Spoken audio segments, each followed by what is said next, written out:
এখানে একটা ঘটনা হয়ে গেছে ভাই। ঘটনা সামান্য হলেও তার কাছে ঘটনাটা বিশাল। সকাল থেকেই একটার পর একটা ছোট বড় ঘটনা ঘটেই যাচ্ছে। ইলিশের দামটা যে এত বেশি তাদের ধারণাই ছিল না, সেটাও একটা ঘটনা। 10 কেজিতে কি পরিমাণ মাংস হয় তাদের জানা নেই, সেটাও তাদের কাছে ঘটনা। মনে করো 50 জন লোক, এখন হিসেব করো। দিস্তায় চাচা হচ্ছে মশলা, ওদিকে আগে চুলা বানাবে নাকি লাকড়ি আনবে, এই সিদ্ধান্ত নিতে হট্টগোল বেঁধে গেল। খালা তুমি দুইজনই আসো এদিকে। বাজারে দর কষাকষি, একটু কমায় রাখলে হয় না? আচ্ছা 50 টাকা দেন। ইলিশ মাছ কাটাকাটি করছে 4-5 জন। মাংস প্রায় হয়ে এলো। পোলাওয়ের ঘ্রাণ আশপাশের পথচারীদের যেন ক্ষুধা বাড়িয়ে দিচ্ছে। আমাদের আত্মাই খাইতে চাইছে, এই জন্য আমরা চাইছি। আমরা তো এগুলো তো কিনতে পারি না ভাই, খাইতেও পারি না। আপনারা বলছেন তাই বলছি যে ভাই আমাদেরকে এটা খাইতে মন চাইছে। এবার ঘটনা একে একে বলি। ভোরে আমরা উপস্থিত হলাম মাটিডালি বিমান মোড় দ্বিতীয় বাইপাস সড়কের পাশে একটি পাড়ায়। বগুড়া জেলায় এর অবস্থান। ছোট ছোট নৌকার ছই দিয়ে তৈরি 7-8টি খুপড়ি ঘর এখানে। এরা বেদে সম্প্রদায়। আমার ঘরে আছে ভাই গ্যাসের সিলিন্ডার, চুলা, আর হচ্ছে গেলে পাতিল, কলস, পাটি, এগুলো কম্বল টম্বল। হ্যাঁ, বর্ষার সময় ভাই অনেক সমস্যা হয়। পানি টানির জন্য বাচ্চা কাচ্চা বের হতে পারে না, আমরা বের হতে পারি না। পাক শাকের অনেক কষ্ট হয় ভাই। তোষক ল্যাব জাজিমের থাকেন, কিন্তু আমাদের তো এরকম সামর্থ্য নাই ভাই। আমরা থাকি শুধু পলিথিনের ঘরে, আবার নিচেও পলিথিন। সেই রকম কোনো জাজিম টাজিমও নাই, তোষকও নাই ভাই। অনেক কষ্টের পরে আমরা থাকি। আজ দুপুরে যা ইচ্ছে তাই খাবেন এমন প্রস্তাব শুনে কিছুক্ষণ থমকে ছিল। এটা কি প্রস্তাব নাকি রসিকতা বোঝার চেষ্টা করছিল। আবার বাজার রান্না নিজেরাই করবেন, শুধু আপনাদের প্রয়োজন অনুযায়ী টাকা আমরা দিব। শুনে আরেকটু ভরকে গেল। অবাক হওয়ার কোন লেভেলে আছে সেটা অবশ্য বুঝতে পারছিলাম না আমরা। আমি রংপুর আসছিলাম, আমার ওয়াইফের কাছে শুনলাম, বলে আমি যা যা খাবার চাইছি ভাইরা সেটাই নিয়ে আসছে। যা শুনছি সত্য, হ্যাঁ, আসিয়াও দেখলাম সত্য। আপনাদের মতন তো কেউ কখনো আসেনি। আপনারা বলার সাথে আমরা অনেক খুশি হয়েছি, আর মনে করো আমরা সবাই বিশ্বাস করছি। এই জন্য আজকে কেউ মনে করো রান্না করেনি। যা হোক, 10 কেজি নাকি 15 কেজি, 100 গ্রাম নাকি 150 গ্রাম, পরিমাণ নিয়ে মোটামুটি গবেষণা চলছে। চাউল গেল, মাংস গেল, তেল, তারপরে লেখেন হলো দই লেখেন। না 10 কেজি হয় না, 10 কেজি লাগে। বিরিয়ানি সাদা বিরিয়ানি হলে 3 গুণ বেশি লাগে। এখানে ভালো খাওয়া তো দূরের কথা, প্রতি বেলায় নিরামিষ, আর খুব ভালো হলে পাতে জোটে পাঙ্গাস মাছ। খেতে চাইলো ইলিশ মাছ, গরুর মাংস, পোলাও, সাথে হোটেল আকবরিয়ার দই। এই দইয়ের কথা কোথায় শুনেছে সেটা জানা নেই। আমরা মনে করেন বছর ভাই আমরা ইলিশ মাছ পাতিলে তুলতে পারি না ভাই, যেটা সত্য কথা। টাকার অভাবে ভাই তুলতে পারিনি, কিন্তু আপনারা হিল্লে হিসেবে আল্লাহ জানে, আল্লাহর মালিক। কিন্তু আপনাদের ওসিলায় ভাই আমরা মনে করেন আজকে ইলিশ মাছ দিয়ে ভাত খাবো, আর গরুর মাংস, বিরিয়ানি। শেষমেশ দলবল নিয়ে বাজারে ছুটলাম। যথারীতি দরদাম চলছে, এ দোকান ও দোকান, তুমুল দর কষাকষি। ইলিশ মাছের দাম শুনে আটকে উঠলো। ওরা কম রাখবেন না। কিনবে কি কিনবে না, হোক অপরের টাকা, এত দামে এটা খাওয়ার কি দরকার, এমন প্রশ্ন করলো আমাদের। আমরা বাধ্য করায় কিনলো। শেষমেশ ইলিশের দোকানে দর কষাকষি করে কুলিয়ে উঠতে না পেরে শেষমেশ 20 টাকা চেয়ে নিল। এটা তাকে দিতেই হবে, পান খাবে সে। 20 টাকা দেন, না হলে পান খামো দেন। পান খামো ভাই দেন। এরপর মশলা কম দামে কেনার প্রবণতা, সেটা অন্যের সাথে আপোষ করে হলেও কিনতে হবে তাদের। কিন্তু আমাদের তো আপোষ করার সুযোগ নেই আজ। কেন নেই সেটা পরে বলবো। এটার দাম কত ভাই? 50 টাকা ধরা যায় না? একটু কম রাখেন। বাজারের সবচেয়ে ভালো পোলার চাল, তাজা ইলিশ, এলাচ, পেঁয়াজ, রসুন সব কেনা হলো তাদের ভাষায় 1 নম্বর। পান নিচ্ছি, সবাই তো ওখানে খায়, আমার একার জন্য তো না। হ্যাঁ, কাজ করবো আর পান খাবো। মাত্র জবাই হওয়া গরুর মাংস, সিনা নাকি রান সেটা বাদ বিচার চলছে। হাড্ডি আছে, একটু ভালো চা দেন, সুন্দর করে একটু পিস করে দিয়ে। দই কেনা হলো হোটেল আকবরিয়া থেকে।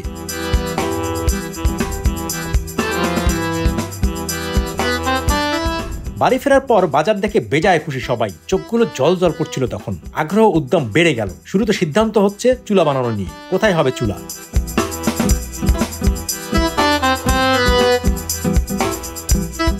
আজকের আয়োজনে নেতৃত্ব দেওয়া নারীর নামটা আমরা ভুলে গেছি। তার স্বামী থাকেন রংপুরে। ফোন দেওয়ার পর বগুড়ায় উড়ে আসলেন নাকি গাড়িতে আসলেন বুঝলাম না। মানে 2-2.5 ঘন্টা পরেই হাজির। রংপুরে আসছিলাম, তো আমার ওয়াইফে আমাকে জানাইলো যে বড় ভাই আছে, তারা গরুর মাংস, ইলিশ মাছ, মিষ্টি, দই, ঠিক আছে, এগুলো খাওয়াইবো। যারা খাবে তারাও তো অনেক আনন্দ পাবে, শান্তি পাবে। দই মিষ্টি এতটা তো কখনো কেউ খিলেই নাই। বরাবরের মতো ডেকচি কোথায় পাওয়া যাবে সেটা নিয়ে আলোচনা শুরু। সমাধান খুঁজলাম ডেকোরেটর সার্ভিসে। এখানেও আরেক সমস্যা। শুক্রবার হয় 2-3টা ডেকোরেটর ঘুরতে হলো, সবগুলো বুকিং আছে। শেষমেশ বিপদ থেকে রক্ষা পেলাম ছোট্ট একটি ডেকোরেটরে যেয়ে। হাঁড়ি পাতিল চলে আসলো, ডেকোরেটর থেকে আনা হলো একজন সহকারী বাবুর্চিকেও। লাকড়ি কাটায় লেগে গেল দুইজন। ইলিশ মাছ কাটা নিয়ে বেশ গল্প সল্প হাসাহাসি চলছিল। এই হাসি মুখগুলো দেখার অপেক্ষায় থাকি আমরা।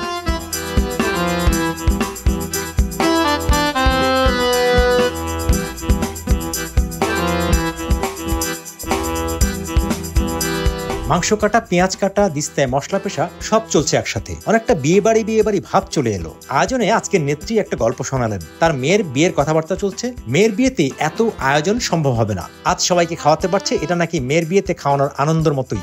মনে হচ্ছে যে আমার মেয়ের বিয়ে, এই জন্য এত আয়োজন বা এত লোকজন হয়েছে, এটাই মনে হচ্ছে আমার। এই অল্প আয়োজন তাদের কাছে এতটা গুরুত্ব বহন করে একবার ভাবুন। রান্না চলছে পুরো দমে। মাংসের কষানোর রংটা দেখেই বুঝতে পারছেন নিশ্চয়ই কতটা মজার হতে পারে। ঘ্রাণটা আপনাদের নাকে লাগলে নিশ্চিত থাকুন পেটে মোচড় লাগতো।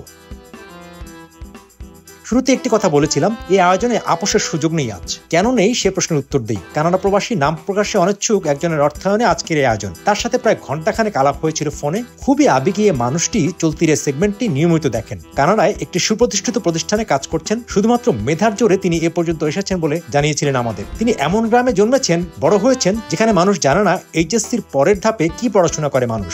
বিশ্ববিদ্যালয় নামক প্রতিষ্ঠানটি গ্রামবাসীর কাছে কোনো গুরুত্ব বহন করে না। এমনকি সেটা তার বাবা মায়ের কাছেও নয়। খাবার কষ্ট তিনি নিজেও করেছেন। বাবার জমি বিক্রির টাকায় কানাডায় পড়াশোনার সুযোগ পেয়েছেন। তাই এ ধরনের পরিবার তাকে খুব টানে, মায়ায় পড়ে যান, আবেগী হয়ে পড়েন। তিনি অনুরোধ করেছিলেন তাদের প্রত্যেকটা জিনিস যেন সবচেয়ে ভালো মানের দেওয়া হয়। যেমন ধরুন, পোলার চাল হতে হবে ওই বাজারের সবচেয়ে ভালোটা। তিনি সহজ করে বোঝালেন যেটা আমি খাবো সেটা যেন তাদের খাওয়ানো হয়। তার অনুরোধ আমরা রাখতে পেরেছি বলে নিজের একটা আত্মতৃপ্তি পেলাম।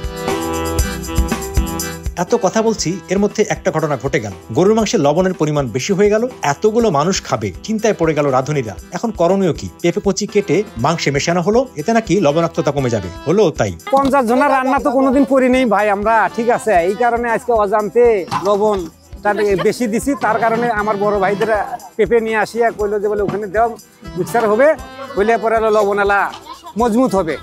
পোলাওয়ে দারুণ একটা রং চলে আসছে। পথচারীরা যে যাচ্ছে একটু দাঁড়িয়ে যাচ্ছিল। আজ তারাও হয়তো বাসায় ফিরে স্ত্রীকে বলবেন আজ পোলাও মাংস রান্না করো, খুব খেতে ইচ্ছে করছে। ইলিশ মাছ ফ্রাইটাও সেই সুঘ্রাণ ছড়াচ্ছে। কয়েকটি শিশু নিজেদের সামলাতে পারছিল না, 2-1 পিস নিয়ে ভো দৌড়। প্রত্যেকটি পর্বে আমরা নতুন নতুন বিষয় দেখি, শিখি। তবে আমরা একটা বিষয় কমন দেখলাম। অপশন দিলে এদের প্রত্যেকেরই পছন্দ গরুর মাংস। এত বকবকানির মধ্যে রান্নার পর্ব শেষ হয়ে এলো। এবার খাবার পালা। ডেকোরেটরের প্যান্ডেলের কাপড় বিছানো হলো। খেতে বসে গেল সবাই। সব মিলে 25 থেকে 30 জন হবে। মাংস পাতে পড়ছে অন্তত 5 থেকে 6 পিস। দ্বিতীয় দফায়ও নেয়ার সুযোগ রাখা হয়েছে। যার যা ইচ্ছে। পেটের ক্ষুধা, চোখের ক্ষুধা, মনের ক্ষুধা সবই মিটছে। সেই সাথে আমাদের ক্ষুধাও মিটছে এদের আনন্দ দেখে। এটা যে কি যে ঘটতে গেছে ভাই জানি না। ইনশাআল্লাহর দয়ায় আমি চাই ওই দিকে আল্লাহ দিলে দুটো লোক আসে ইনশাআল্লাহর দয়ায় এরকম একটা আয়োজন ভান্ডার শরীফের মতো তুলে দিছে ভাই। সবার রুহ আত্মা ভাই শান্তি ভাই, আমারও মনটা ভাই শান্তি। কি কি খাইতে চাই আমরা যা বলছি তাই তারা নিয়ে এসে দিছে ভাই। টিম চলতির আবেগী ক্যামেরা যোদ্ধা সাইফুল বাম হাতে ক্যামেরা আর ডান হাতে একজনকে খাওয়ানোর দায়িত্ব নিয়ে নিল। এটাই আমাদের সার্থকতা। এ ধরনের একটা আয়োজনে 10-12 ঘন্টার পরিশ্রমের পরও ক্লান্তি কেটে যায় যখন এই দৃশ্যগুলো দেখি। আমরা বিশ্বাস করি এই আয়োজন আপনাদেরও তৃপ্তি দেয়। খুব ভালো হয়েছে। এই গরিবের দিকে কেউ ফিরিছে না, কেউ দেয় না। আপনারা যে আসি এই এত সান্ত্বনা দিলেন, করলেন, এটা খুব ভালো। এই শান্তিটা করলো, তাক যেন আল্লাহ শান্তি করে। খাওয়ার পরে দইও খাইলা? দই কিরকম লাগে? দইটা কিরকম? দই মজা আছে কিনা? কাজে গেছিলাম ভাই, কাজের দিকে আসে ভাই একটা খাউন দেখলাম ভাই। খাউনটা খাইলাম। খাউনটা খাই তৃপ্তি হইলে মেলা দিন পরে ভালো মন্দ একটু খাইলাম ভাই। গরিব মানুষ ভাই, এরকম মেলা দিন পরে খাইলাম ভাই এরকম খাউন ভাই। তাও ভাই 2-3 বছর হবো ভাই এরকম খাউন খাইনি ভাই। এটা সামর্থ্যবানদের চোখে খাবার মনে হলো, তাদের কাছে কি এটা শুধুই খাবার? মোটেই না। এটা এমন একটি দিন যা সে কোনো আয়োজন দেখলে মনে করবে এই দিনটির কথা। সেদিকে পাকশা করতে বলে একটা প্রতিষ্ঠান থেকে আমাদেরকে খাওয়ানো হবে আর কি। তো আমরা কতজন আসি লিস্ট করে নিয়ে তারা পর্যাপ্ত পরিমাণ বাজার করে নিয়ে আসে আমাদের হাতে দিল এবং তারা পরিপূর্ণ সহযোগিতা করে আমাদেরকে তৃপ্তি সহকারে খাওয়াই দিল। আমরা দেখলাম, এই সরজমিনে দেখলাম মোটামুটি 30, 35, 40 জনের মতো লোক, মানে এখানে যারা আছে তারা সবাই তৃপ্তি সহকারে খাইলো আর কি।